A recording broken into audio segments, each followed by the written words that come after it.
গন্ডাছড়া মহকুমার পঞ্চরতন ভিলেজের এমআর দাস পাড়ার বাসিন্দা হরিদাসের মৃত্যু 1 বছর অতিক্রান্ত হলেও তার পরিবার এখনো সরকারি সাহায্যের মুখ দেখেনি।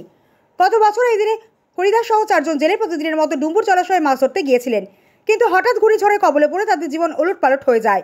ঘূর্ণিঝড়ের দাপটে নিজেদের জীবন বাঁচাতে 4 জন জেলে মৎস্য দপ্তরের তৈরি কালচার ঘরে আশ্রয় নেন, কিন্তু দুর্ভাগ্যবশত প্রবল বাতাস ও ঢেউয়ের ধাক্কায় সেই আশ্রয়স্থল উল্টে যায় এবং তারা গভীর জলে তলিয়ে যান। পরদিন সকালে স্থানীয় অন্যান্য জেলেরা তাদের নিখোঁজ থাকার বিষয়টি বুঝতে পেরে অগ্নি নির্বাপক দপ্তরকে খবর দেন।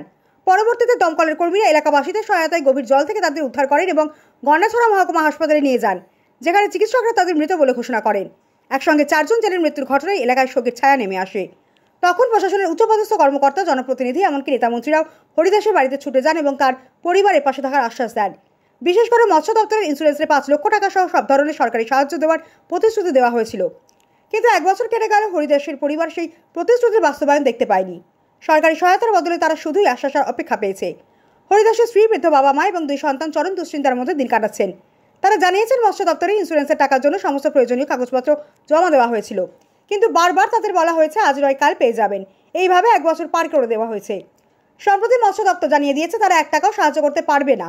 কারণ হিসেবে দেখানো হচ্ছে হরিদাস মৃত্যুর সময় নেশাগ্রস্ত ছিলেন, যা হাসপাতালের পোস্টমর্টেম রিপোর্টে উল্লেখ আছে, কিন্তু পরিবার এই দাবিকে সম্পূর্ণ মিথ্যা বলে অভিহিত করেছে। হরিদাসের পরিবারের সদস্যরা বলেছেন তিনি কখনোই নেশা করতেন না। তাহলে কিভাবে পোস্টমর্টেম রিপোর্টে এমন উল্লেখ করা হলো তা তারা কিছুতেই বুঝতে পারছেন না। পরিবারের সদস্যরা মনে করছেন এটি হয়তো কারো অবহেলার ফলাফল, যার কারণে তারা প্রাপ্য অর্থ থেকে বঞ্চিত হচ্ছেন। হরিদাস ছিলেন পরিবারের একমাত্র উপার্জনক্ষম ব্যক্তি। তার অনুপস্থিতিতে পুরো পরিবার এক প্রকার অববন্টনের মধ্যে পড়েছে। বৃদ্ধ বাবা মা, স্ত্রী এবং 2 ছেলে নিয়ে এই পরিবার এখন সম্পূর্ণ অসহায়। বড় ছেলে কলেজে পড়ছে আর ছোট ছেলে একাদশ শ্রেণীর ছাত্র, কিন্তু অর্থের অভাবে তাদের পড়াশোনা বন্ধ হওয়ার উপক্রম হয়েছে। পরিবারটি দরিদ্র সীমার নিচে বসবাস করলে তারা আজ পর্যন্ত কোনো সরকারি সুযোগ সুবিধা পায়নি। তারা না পেয়েছে সরকারি ঘর, না পেয়েছে শৌচালয়, অথচ দুর্যোগের সময় নেতারা তাদের পাশে থাকার প্রতিশ্রুতি দিয়েছিলেন। আজ সেই প্রতিশ্রুতি কেবল কথার মতোই সীমাবদ্ধ হয়ে গিয়েছে। একসময় যারা সহানুভূতির হাত বাড়িয়েছিলেন আজ তারা কেউ পাশে নেই। তাই হরিদাসের বড় ছেলে, স্ত্রী এবং বৃদ্ধ বাবা করজোড়ে মুখ্যমন্ত্রীর কাছে আবেদন করেছেন যেন তাদের পরিবার সুবিচার পায়। তারা মুখ্যমন্ত্রীর কাছে অনুরোধ করেছেন মৎস্য দপ্তরের ইন্স্যুরেন্সের 5 লক্ষ টাকা এবং অন্যান্য সরকারি সহায়তা যেন দ্রুত তাদের হাতে তুলে দেওয়া হয়।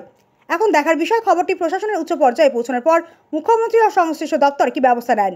এলাকার মানুষ অধীর আগ্রহে অপেক্ষা করছেন। তো খুব অসহায় হয়ে পড়ছে। আমার স্বামী তো গেছে 17 মাস 9 তারিখ মারা গেছে। তাহলে আইসে পরে সবাই তো আইসে গেছে, কইছে করবো এমন এমন সাহায্য করবো হরো তো আইসে তো শুধু ফুলাওগুলো দেখছে। সে আইসে ওই দাদা সান্ত্বনা বন্তনা দিছে। এমন দিন দাদা ঘরে ভাত হয়েছে না, মানছে এর করতে তল রান্না দিছে, এর করতে তল রান্না দিছে। দাদা ভাত খাইতে আসি না, বাড়ি ঘরের মধ্যে দাদা রান্না হয়েছে না। এখন তো ফুলান দিলে তখন দাদা পড়াইতারি না। একজন কাগজে করুম দাদা, না পড়ানোর দিকে যাবো, না ঘরে 2 লাখ চালের জোগাড়ই করুম, না 2 লাখ ডাইলের জোগাড়ই করুম। দাদা আমার দূর ক্ষমতা নাই। এখন তো দাদা আমি কষ্ট মষ্ট কইরা তো বাড়ির আশেপাশের মানুষ যেমন 100 টাকা 50 টাকা 10 টাকা দিছে। দাদা আমি দিলাম কাগজপত্র দাদা করছি, ওইটা সাইরা এখন দা এদিন কবর দে কইছে ইন্টারেস্টটা করবো করতে হবে করতে। এদিন মানে শ্বশুর শাশুড়ি লয়ে গেছি বলে তো দাদা কইতাছে যাও আর রাউন্ড লাগতো না, চেহারা ঢুকবো আর আয়ো না, আর রাউন্ড লাগতো না। এরপর তো দাদা আরেকবার গেছি করে আর আয়ো না, যা দিবার আমরা জ্বালাইছি। এখন তো তখন দাদা তো ফুলাটারে কোনো ক্রম মরতে দাদা বই কিনে দিই মাধ্যমে হাসপাতালে 11 উঠছে। তখন দাদা আমি তো আর পারতাছি না। আবার যা কান্দা কাজে করে কি জানি ফুলাটা ওই জায়গা দাদা 2 দিন হরে দাদা হরবো মানুষের ফুলা হানে হরে। আমি তো দাদা হরাইতেন না, আমি বাতুই না দাদা 2টা দিতেন না। 2 ফুলা পড়তো এসে কইছে সবাই হরাইবো পড়াশোনা মানে টেকলে যাইতাম দাদা। মানে কিছু কই না, মানে আমরা কোনো শান্ত নই মানে কোনো শান্ত নই জানা। তারা আগে কইছে এই ফুলারে হরাইতে যে যদি টেহ যেমনি টেহ এর দ্বারা যাইও। একদিন দাদা গেছি বলে মরতে কইয়া বলে দাদা এর মন হই নাই কোন একদিন ওই গন্ডাছড়া আদর দেখতে পাইও মন ওই আরেকজন আছে লাইছে ওরে কম মনে নাই করে দাদা আরেকজন নেতার কাছে যাও। গেছি ওরে একদম গেছে যাও ওখানে ডুববো। এরা বলে মরতে কয়ে দাদা আর নাম হয় নাই।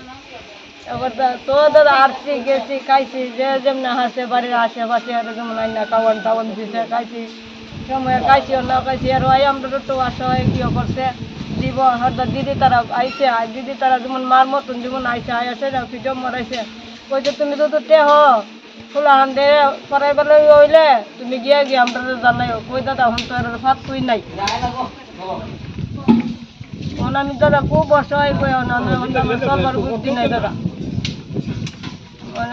দাদার কাছে আমার তো দূর কালকে কইছে টেয়াডি ঢুকে গেছে কাল কইছে স্বামীর নামে যদি ইন্স্যুরেন্সের টেয়াডা ঢুকে মন্ত্রী মুখ্যমন্ত্রী কইছে দিব কই আমি কইছি স্বামীর নামে যদি হায়াতে হি তাহলে কালকে আমার ফুলারে কবর তো কমল উঠতে দাদা কষ্ট করে আনাইছে আমি কই বেটার নামে টেয়া কিছু বেটার কাজও লাগাই দেবো দাদা আমি কাজও লাগাইতেছি না বাড়ির আশেপাশে আমার দিয়াছে চালাইতেছে দাদা আমার আমরা এই টেয়াডি যেমন দাদা হাই আর আমার একটা ফুলারে যেমন একটা ভর্তি করে দেন দাদা আমি কেমনে কাম দূরে আমার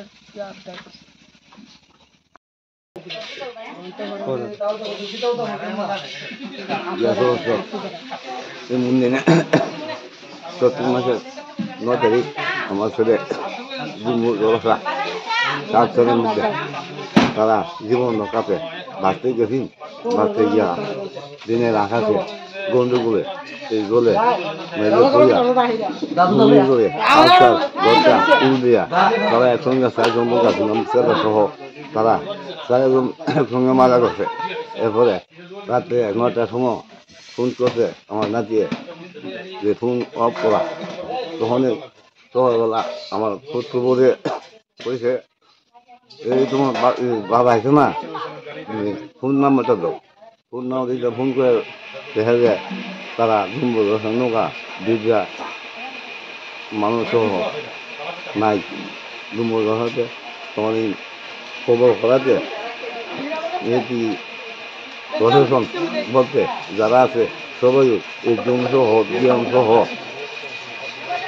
আর আলসার দেখি নাম না ওই আগুনগাড়ি ফায়ার সার্ভিস ওইছে তাদের কাছে গিয়েছে তারা সহ তারা বুড়াল নিছে বুড়াল দিয়া তারা সহ তুলছে আমার ছেলে একজন একদিনে খাইছে না 2-3 জন হয়েছে একসঙ্গে আরেকদিন তো খাইছে 2 দিন পরে তাহলে 1-2 দিন দিয়া তারা আওয়াজ পরে মাস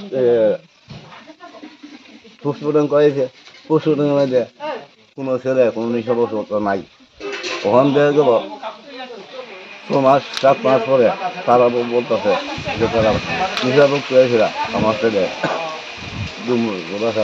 মধ্যে মারা গেছে।